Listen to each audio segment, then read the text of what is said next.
কুণ্ঠেকার বেলে একটা মাদানি মৌলবি একটা চোঙ্গা নিয়ে এসছে, আর নেওয়ার পরে গায়ে গায়ে যে বলছে আপনারা দোকানের কাছে যান, যে টিন দিয়ে একটা চোঙ্গা বানিয়ে নেন, এটার নাম সা অনুযায়ী ফেতরাটা দিবেন তো সুন্নাত হবে।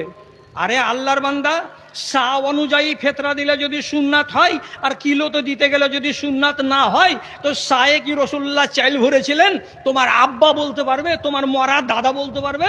ওই সাটা বানানোর সাথে সাথে তুমি বলতে পারলে না এটাতে খেজুর মেপে দিবে, এটাতে কিশমিশ মেপে দিবে, এটাতে জব মেপে দিবে, এটাতে গম মেপে দিবে, আর এটাতে পনির মেপে দিবে। তো তুমি কোন আলেমের আলেম যেদিকে সা দিলা যে সুন্নাত করো, আর তারপরে বলছে দি চাইল ঢুকাও, এটা কোন সুন্নাত হলো?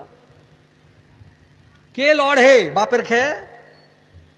লড়ে লড়ে 66 বছর পার হতে চললো, আর গাল খেতে খেতে জীবনটা চলে গেল। কিন্তু এখন পর্যন্ত আমি দেখেছি 65% লোক আমাকে ভালোবাসে, 65 থেকে 70% লোক আমাকে ভালোবাসে। আর গাল যদি দেয় তো 20 থেকে 30% লোক আমাকে গাল দেয়। তো আমি তো মেজরিটিতে আছি, তোমার গাল শুনে আমি থামবো কেন? রাসূলুল্লাহ হজ করেছিলেন উটে চড়ে। জি ছেড়ে দিলাম, শেষ। রাসূল